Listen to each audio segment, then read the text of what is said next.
போன சட்டமன்ற தேர்தல் 2021 சட்டமன்ற தேர்தல் அப்போ கொடுத்த வாக்குறுதிகளை செஞ்ச அந்த தைரியத்தில் உங்களை எல்லாம் சந்திக்க நான் வந்திருக்கிறேன். உதாரணத்துக்கு சில திட்டங்களை மட்டும் உங்களுக்கு நினைவுபடுத்த விரும்புறேன்.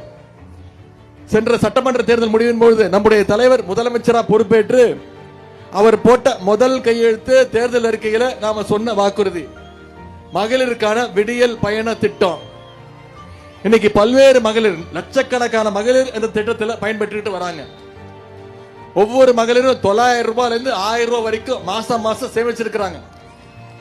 குழந்தைங்க பள்ளிக்கூடத்திற்கு வரணும், படிக்கணும் அப்படின்னு இன்னைக்கு 1ஆம் வகுப்புல இருந்து 5ஆம் வகுப்பு வரை படிக்கக்கூடிய அனைத்து குழந்தைங்களுக்கும், அரசு பள்ளியில படிக்கக்கூடிய குழந்தைங்களுக்கு எல்லாம் இன்னைக்கு முதலமைச்சர் காலை உணவு திட்டம் செயல்படுத்தப்பட்டிருக்கு. அது மட்டும் இல்ல, பள்ளிக்கூடம் படிக்கிற குழந்தைங்க காலேஜுக்கு போகணும் அப்படின்னு அரசு பள்ளியில படிக்கக்கூடிய குழந்தைங்க எந்த கல்லூரியில் போய் சேர்ந்தாலும் அவங்களுக்கு கல்வி ஊக்கத்தொகையா மாசம் 1000 ரூபாய் நம்முடைய அரசு கொடுத்துக்கிட்டு இருக்கு. இன்னைக்கு 13 லட்சம் மாணவ மாணவிகள் இதுல பயன்பெற்றுட்டு வராங்க. அது மட்டும் இல்ல, 10 லட்சம் லேப்டாப்புகளை நம்முடைய அரசு ஒரே மாசத்துல கொடுத்து முடிச்சிருக்கோம். அதிமுக என்ன சொல்றாங்க, லேப்டாப் திட்டத்தை நிப்பாட்டது நம்மன்னு பொய் செய்தியை பரப்பிட்டு இருக்கிறாங்க. அதிமுக அரசு பள்ளிக்கூட குழந்தைங்களுக்கு லேப்டாப் திட்டத்தை கொடுத்துட்டு இருந்தாங்க. 2019ஆம் ஆண்டு இந்த திட்டம் நிறுத்தப்பட்டது. நம்முடைய முதலமைச்சர் அவர்கள் லேப்டாப் திட்டம் பள்ளி குழந்தைகளை விட கல்லூரிக்கு போற பசங்களுக்கு இன்னும் உபயோகமா இருக்கும். அவங்க ப்ராஜெக்ட் ரெடி பண்றதுக்கு, அவங்க படிச்சுட்டு ஒரு இடத்துக்கு உயர் இடத்துக்கு வேலை போய் சேரும்போது அந்த லேப்டாப் அவங்களுக்கு பயனுள்ளதாக இருக்கும்னு இன்னைக்கு கல்லூரி மாணவர்களுக்கு மாணவிகளுக்கு 10 லட்சம் லேப்டாப்புகளை நம்முடைய அரசு கொடுத்திருக்கு. இப்படி பல்வேறு திட்டங்கள். இன்னைக்கு உயர்கல்விக்கு அதிக முக்கியத்துவம் தர மாநிலமாக நம்முடைய தமிழ்நாடு விளங்கி இருக்கு. GER சொல்லுவாங்க, கிராஸ் என்ரோல்மெண்ட் ரேஷியோ, உயர்கல்வி சேர்க்கை விகிதம். பள்ளிக்கூடம் படிச்சுட்டு எத்தனை பேரு கல்லூரி படிக்க போறாங்கிறதா கிராஸ் என்ரோல்மெண்ட் ரேஷியோ. இன்னைக்கு இந்தியாவுடைய இருக்கக்கூடிய அனைத்து மாநிலங்களுடைய GER எவ்வளவு தெரியுமா? 25% தான். ஆனா தமிழ்நாட்டுடைய GER எவ்வளவு தெரியுமா? 2 மடங்கு அதிகம், 50% நம்முடைய தமிழ்நாட்டுடைய GER. பள்ளிக்கூடம் படிச்சுட்டு இன்னைக்கு நிறைய பேர் கல்லூரி படிக்க போறாங்கன்னா நம்முடைய முதலமைச்சர், நம்முடைய அரசு அவ்வளவு திட்டங்களை செயல்படுத்துறோம். கல்விக்கு அதிக முக்கியத்துவம் தரும் அரசாக நம்முடைய திராவிட மாடல் அரசு இன்னைக்கு செயல்பட்டு இருக்கு. அது தவிர இன்னொரு முக்கியமான திட்டம் உங்க அத்தனை பேருக்கு தெரியும், கலைஞர் மகளிர் உரிமை தொகை திட்டம். போன தேர்தல் அப்போ நாம கொடுத்த வாக்குறுதி, கடந்த 3 வருடங்களாக மாசம் மாசம் 1,31,00,000 மகளிருக்கு 1000 ரூபாய் மகளிர் உரிமை தொகை திட்டத்தை நாம கொடுத்திருக்கிறோம். கிட்டத்தட்ட 36,000 ரூபாய். 1,31,00,000 மகளிர் வாங்கிட்டு இருக்காங்க. இந்த திட்டத்தை அதிமுகவும் பாஜகவும் சேர்ந்து எப்படியாவது நிப்பாட்டணும் முயற்சி பண்றாங்க. தேர்தலை காரணம் காட்டி வழக்கு தொடர்ந்து இருக்கிறாங்க. பல மாநிலங்கள்ல நிப்பாட்டி இருக்கிறாங்க. ஆனா நம்முடைய தலைவர் இந்த திட்டத்தை நிப்பாட்ட கூடாது, நான் 1000 ரூபாய் கொடுக்கறத நீங்க குறுக்கு வழியில் நிப்பாட்ட பாக்குறீங்களா? இப்ப நான் கொடுக்கிறேன் 5000 ரூபான்னு பிப்ரவரி மாசம் 3 மாசத்துக்கு சேர்த்து 5000 ரூபாய் கொடுத்த முதலமைச்சர் நம்முடைய முதலமைச்சர். அதுக்கு முதல் மாசம் 4000 கொடுத்தாரு பொங்கலுக்கு, மொத்தம் 9000. நான் மறந்துட்டால் நீ ஞாபகம் வச்சிருக்கிற, பரவாயில்ல. அது மட்டும் இல்ல, இன்னைக்கு முதலமைச்சர் ஒரு அறிவிப்பு கொடுத்திருக்கிறார், தேர்தல் வாக்குறுதி, மகளிர் உரிமை தொகை 1000 ரூபாய் கொடுத்துட்டு இருக்கிறோம். மீண்டும் திராவிட மாடல் 2.2 ஆட்சி அமைஞ்ச உடனே அதை 2000 ரூபாய் உயர்த்தி தருவேன்னு வாக்குறுதியும் கொடுத்திருக்கிறார். பல வாக்குறுதிகள் கொடுத்திருக்கிறோம். காலை உணவு திட்டம், இப்போ 5ஆம் வகுப்பு வரைக்கும் முதலமைச்சர் காலை உணவு திட்டம் அதை விரிவாக்கம் செஞ்சு 8ஆம் வகுப்பு வரைக்கும் முதலமைச்சர் காலை உணவு திட்டம் விரிவு செய்யப்படும். புதுமை பெண் தமிழ் புதல்வன் 1000 ரூபாயிலிருந்து மாசம் 1500 ரூபாய் உயர்த்தி தரப்படும். அதே மாதிரி OAP முதியோர் உதவி தொகை இப்ப மாசம் மாசம் 1200 ரூபாய் வாங்கிட்டு இருக்காங்க முதியோர்கள். அவங்களுக்கு OAP 2000 ரூபாயாக உயர்த்தி தரப்படும். மாற்றுத்திறனாளிகளுக்கான ஓய்வூதியம் 1500 இருந்து 2500 ரூபாயாக உயர்த்தி தரப்படும். 50 லட்சம் இளைஞர்களுக்கு வேலை வாய்ப்பு உருவாக்கப்படும். இப்போ ஒரே மாசத்துல 10 லட்சம் மாணவிகளுக்கு லேப்டாப் கொடுத்த மாதிரி அடுத்த 5 ஆண்டுகள்ல 35 லட்சம் மாணவர்களுக்கு மாணவிகளுக்கு லேப்டாப் வழங்கப்படும். நெல் கொள்முதல் குவிண்டாலுக்கு 3500 ரூபாயாக உயர்த்தி தரப்படும்.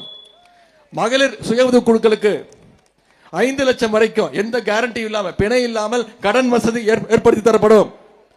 அடுத்த 5 ஆண்டுகள் கலைஞர் கனவு இல்ல திட்டத்தின் மூலம் 10 லட்சம் வீடுகள் கட்டித்தரப்படும். இது எல்லாத்தை விட முக்கியமான ஒரு திட்டம் உங்க அத்தனை பேருக்கும் தெரியும். அதுதான் இல்லத்தரசி திட்டம். ஆட்சி அமைஞ்சோடனே நம்முடைய அரசு அனைத்து மகளிருக்கும் ஒரு கூப்பன் வழங்கப்படும். அந்த கூப்பனுடைய மதிப்பு ரூபாய் 8000 ரூபாய்.